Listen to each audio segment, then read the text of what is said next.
creek here. Excuse me, Marty. We walked up the creek and we spooked something off the bank. There's two options, that it's maybe Dorianus, the monitor I'm after, but more likely to be a young croc, but I didn't see it, so there'd be no way I'd sleep the night thinking that it was possibly Dorianus that fled into this pond. So I'm about to wade through.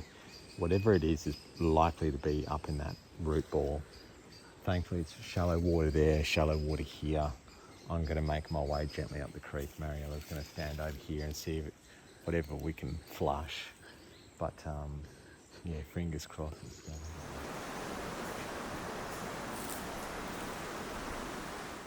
You want the stick?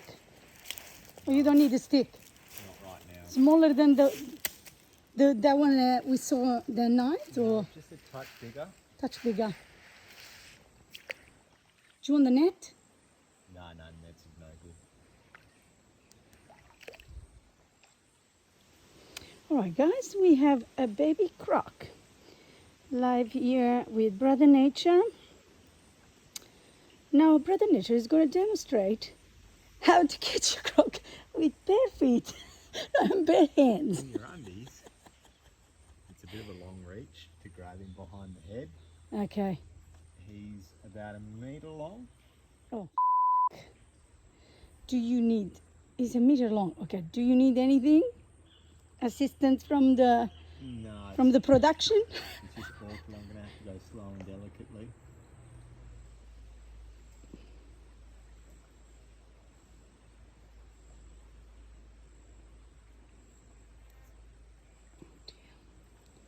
Oh my Lord. Where is your hand? It's a tree root in about the worst possible position. Okay.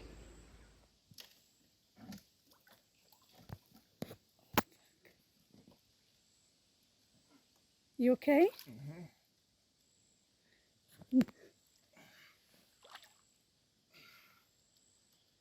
You got him? Yep. Oh! Oh my God! Oh! Oh my God! Welcome to Jurassic Park. Oh dear! Oh, oh, he's gorgeous. Oh!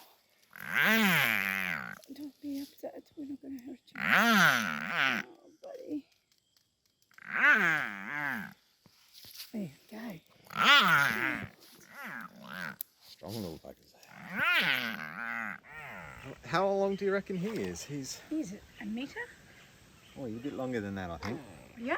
Yeah, we'll take a size reference off a broken branch or whatever, and I'll measure it when we get back to the car, but I think he's getting a bit closer to 1200 actually. Yeah, he's good sized little croc. Just, Wow. they are the true It's a bit living relic of a dinosaur. They are. Just the This armour. is salty, eh? Yes, it is, yeah. Salty croc. Yeah. But all those perfect little skates down here. Okay, Yeah, let this- me take a shot from the top. Yeah. Is that cool?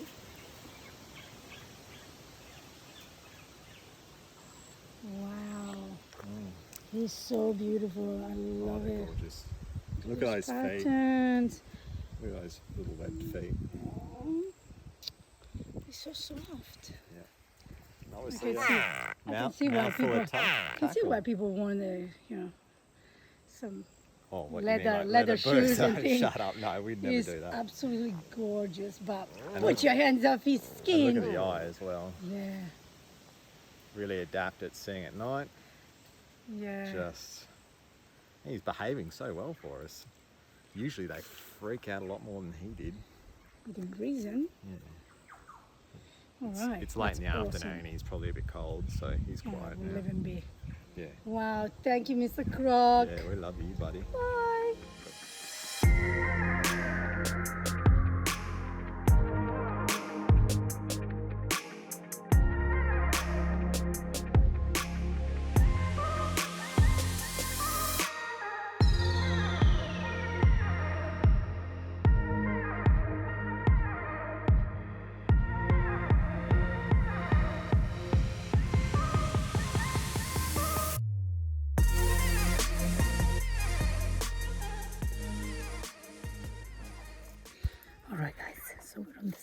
riverbank.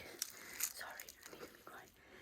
We're on the side of the riverbank. We just came to have a look if we can find the Pluto monitor. We just got one. Coco is on the other side. I'm just catching up with him. Let's see if we can put our hands on this guy. Okay, I can't go through this.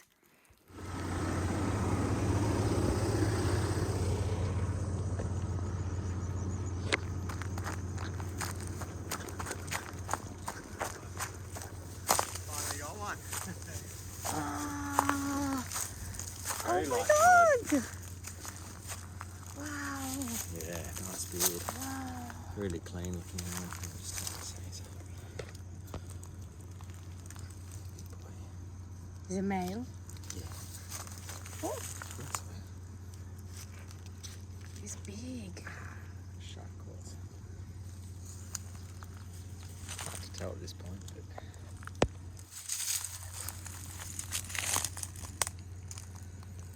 Oh my god, I love that wow. color.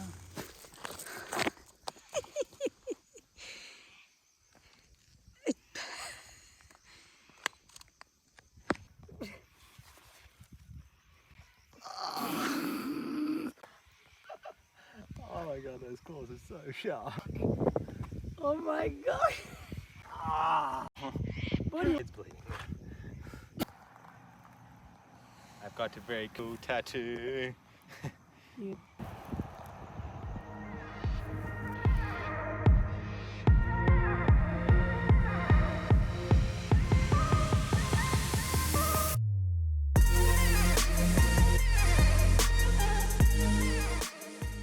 Alright nature nutters, we've been doing our evenings road patrol. It's just after dusk and we caught this beautiful little green python making her way down out of the canopy to set up in her ambush position for the night. We've been here a couple of weeks now. We found a few of these and I gotta say they just pop when you're driving along looking for eye shine for other animals. Eye shine's not something you actually get off these guys, you just see that vivid iridescent green all of a sudden. You'd think in this environment, this beautiful green forested environment, that they'd be harder to see, but the sheen, the gloss, the iridescence is just really quite spectacular and it makes them pop at night. So they're actually a lot easier to find than we anticipated. And yeah, just a stunning specimen. We'll take some photos and show you those.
Alright, Nature Nutters, we've been doing our evenings road patrolling.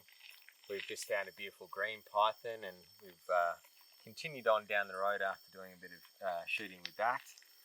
And I saw the beautiful glossy sheen of this slaty-grey snake. We have been seeing quite a few of the brown-headed snakes, and I thought it was just going to be a larger specimen than one of those. But this was a pleasant surprise, a nice little slaty-grey. I've only ever seen one before because we live and come from their very most southern distribution zone where they're not at all really common. So yeah, a really nice snake to see. Not venomous, but they do get a little bit on the bitey side, and they're not a nice snake to be bitten by. Although they are harmless, they do quite often leave you a bit of an infection. So he seems to be calming down now. He was a bit feisty at first. But yeah, beautiful slaty-grey snake. He's unfortunately got a pretty bad parasite here now that I see it. But that's pretty common in these snakes. He's obviously been traumatised by a bush turkey or something along that line. He's got quite a few peck scars by the look of it. And a bit of the tip of his tail's missing also. So we'll take this opportunity to get a few stills and show you some nice macros. But yeah, slaty-grey snake.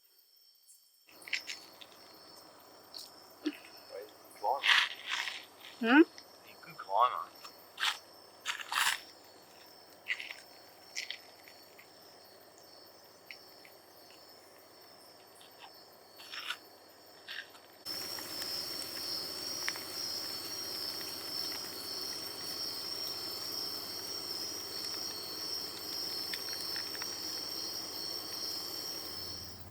So what we have here is a pretty comical situation. These 4 male rhino beetles fighting one another over a female.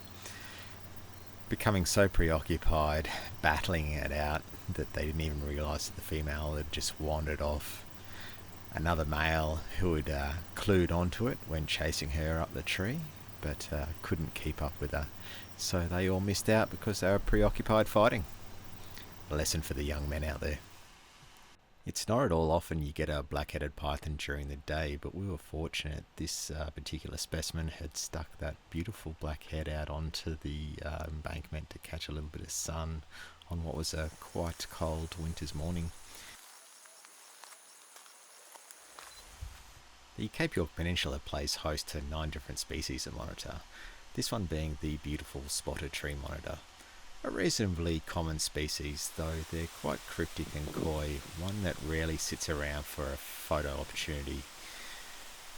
Though, being this cold winter's morning, this one graced us with its presence and sort of ignored us, went about its business, poking and prodding around these tree branches looking for its prey. They actually have a relatively broad diet, everything ranging from bird eggs, insects, spiders, a lot of other reptiles, small skinks and geckos. So here he is doing his thing, poking around. But yeah, like I said, one of those sort of less seen species, although they're reasonably common. It's not like panoptes or gouldii, the big monitors that you'll see just lounging around or walking down the side of the road. If you make eye contact with these guys, they have a tendency to bolt and don't really often give you an opportunity like this. And it turns out it wasn't just me watching him. This Raja shell duck in the neighbouring tree, I think, looked a little nervous. Alright, so I'd like to introduce you to one of our favourite friends. We actually spent a year up in Lockhart, and it was pretty much just because of this bird here. My dear wife absolutely became besotted with the palm cockatoo. Yeah. The main primary reason why all the birders from not just Australia but all around the world travel up into the Cape, particularly into the Iron Range, a region famous for this absolutely iconic bird. We found that June, July, August was the build-up period to the start of the mating season. And in that same open eucalypt woodland that we were finding all these beautiful reptiles, you would have the males, as you see here, battling it out for territories and the attention of the neighbouring females in their surroundings. Just a spectacular show to watch. I'll shut up here for a moment and allow you to watch these two fellas duke it out, squabble and squawk. As you see, this male here is just destroying the top of this eucalypt tree. They both were actually. Typically they take branches like this and drum on the hollows to attract the females and advertise that they've got a valid hollow for her to mate in and lay eggs.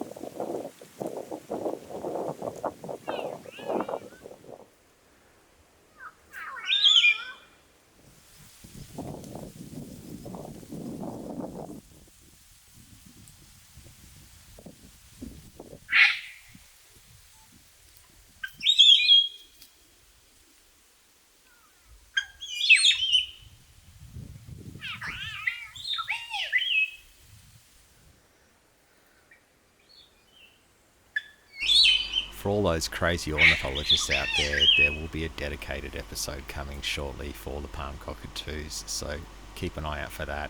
We have hours and hours and hundreds of thousands of photos. I seriously mean, my wife went mental. It's not at all unusual in the Cape to find turtle and dugong carcasses left on the side of the road after traditional feasts. In the hot summer sun, they definitely attract the flies, and therefore the rainbow bee-eaters come in to take advantage of that. Alright, nature nutters, oh what a surprise. I'm out on my own tonight. Mariella's chosen to stay at home. She's going to be so upset because this is an atlas moth, the biggest moth in Australia by far. Yeah, he's just crash landed on the road. He's kicking off a little bit now, but I don't want to injure it and harm it, so I've got to be a bit careful here. I'm going to stop in a second and get some photos and let it go, but wow, the size of this thing, it's twice the size of my hand. Wow. Alright, so I have to correct myself here on 2 counts. It was a female, and it's the Hercules moth. The Atlas is the Asian equivalent, ever so slightly larger wingspan, though the Hercules is the heavier of the two. Okay guys, I'm going to try and be a bit quiet, and I apologise for the water noise, but I've come down to the creek crossing here tonight and there's a little juvenile croc. I reckon he's probably not quite a metre long, and he's over in the trees on the bank here. I've got his eye shine. It's going to be hard for you to see in the mobile phone. I'm obviously having to wade down this creek. But yeah, let's go get a bit closer and get a decent look at him.